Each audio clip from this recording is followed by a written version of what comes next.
knew that face on top. That's Pops. All right. So that's Jim Brown, T. Rogers, Looney, and Vicky Lindsay. So let me ask you, man, what's your name, brother? Jose Lorenzo, also go by Kash. All right. And where you come from? I'm from Boston. Roxbury to be exact. Roxbury, all right. That's the black mecca of Boston. Right there, where Malcolm X got his swag from. Oh, is that right? Yeah, absolutely. I never knew that. Yeah, that's where he's from, huh? Yep. When he came from Lampkin, Michigan, and he started putting them suits on, Roxbury. All right. I didn't know that, man. I was thinking Detroit or somewhere. No. All right, but let me ask you, man, when you walked in here, man, you recognized T. Rogers off the top, right? So how you recognize him, man? How you know T? Good brother and an elder. I met him when I was a teenager. He came out to Boston, just seeking to kind of guide the youth that were already perpetuating in the lifestyle and the culture that they knew nothing about. And when he came out there, he sat with all of us and kind of just educated us on wanting more. I never forget, he had these blue pills called Mojos, for an example. And he brought it out there. And one of the first examples he gave us was like, you could grab anything and you could turn that into something. For instance, I got this pill right here. It's called a Mojo. If I give you this and you give it to your brother and you say, hey, take this for about $20.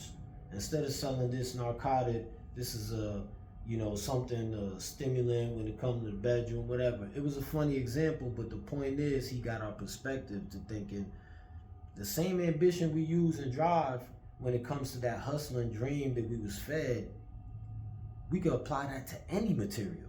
Right. And that was one of the first things I learned from that brother that stuck with me, but it wasn't the last. It was just one of the first that kind of initiated the spark to thinking different. And I can never let that go. It was an honor and a privilege to have that tutelage from such a, knowledgeable elder. Yes, sir. So one of the things I said, man, is that for me, when I was much younger, I didn't know how impactful being able to just talk and listen to T. Rogers. I didn't know how impactful that was, man. Did you realize how much of an impact that T. Rogers had when you were talking to him? How much of an influence he was, and did you recognize that? I guess it's sort of like, to me, like people who are around Malcolm X, Martin Luther King Jr. and all that, did they realize the person they were talking to when they were talking to him? So did you realize that with T? So I had the privilege of knowing the history of who he was in the community, but I didn't know that that's how he was coming. So, we had our perspective of just gangbanging around the world, that, OGs would teach us what we deemed was the way of how things are supposed to be. But when he came in there, I can no longer keep going around just kind of assuming anymore. Everybody don't want what's worse for us. Right. Some people want to see what's best for us. It doesn't matter that we come from this or that we carrying on that. They still want to see what's best for us. Even if we're drenched in whatever the culture may be, he wanted what's best for us, and I just always admired that. And years later, in my travels of doing my incarceration, a decade in prison, he was one of the first people to call me when I got out. And the first thing he asked is, how can I help? What do you want? How can I help? And when I came with whatever other perspective, he didn't want to hear it. And from then on, I didn't want to hear it.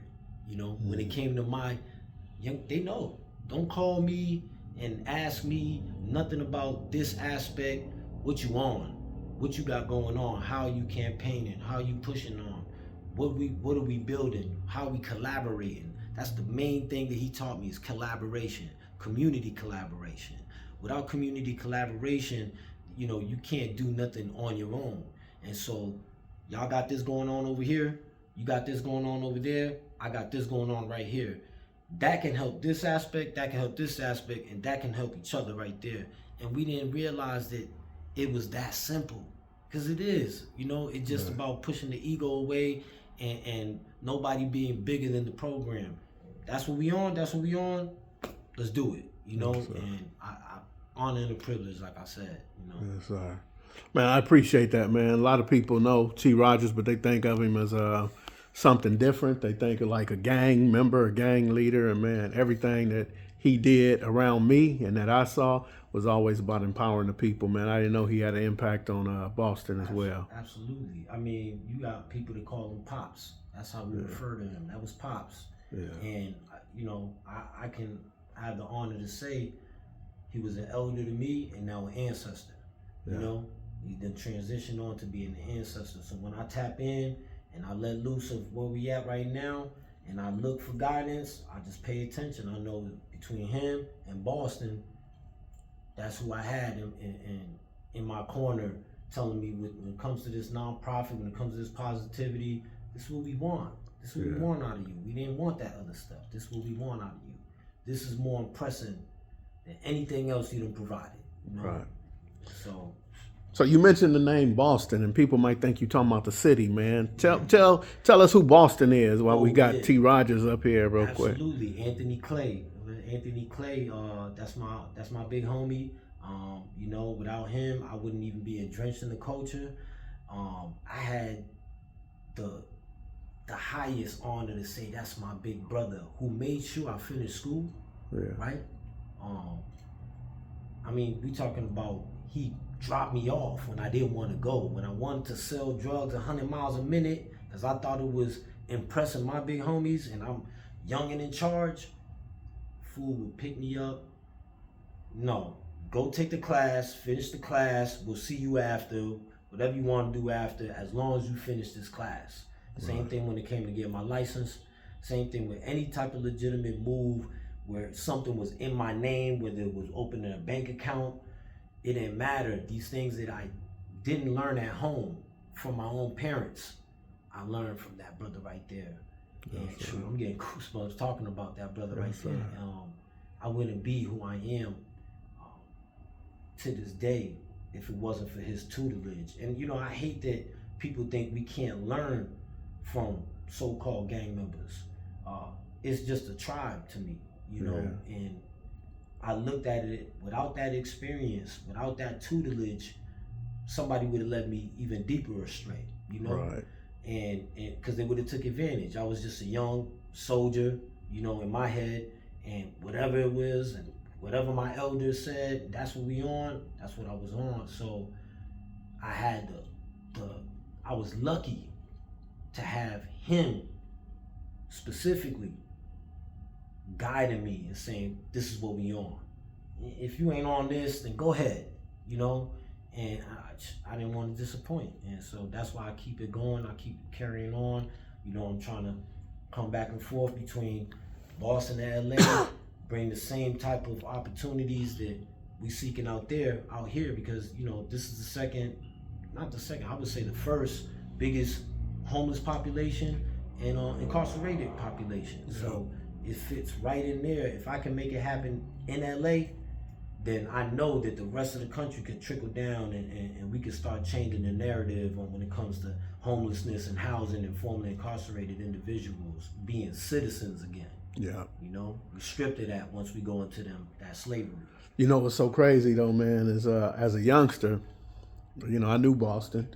I had no idea where he got his name from. It was actually in the 90s, I think, when he got out, 87, 88, when he got out, and he went back to Boston. And I came home, I got out in 88, and I was like, where Boston at? And they said, oh, he in Boston. He said, he in Boston. And I'm like, what are he doing out there? They said, that's where he from. That's where the name. I said, man, I'm so dumb. I've been calling him Boston all this time and never knew that he was really from Boston, man. Yeah. All right.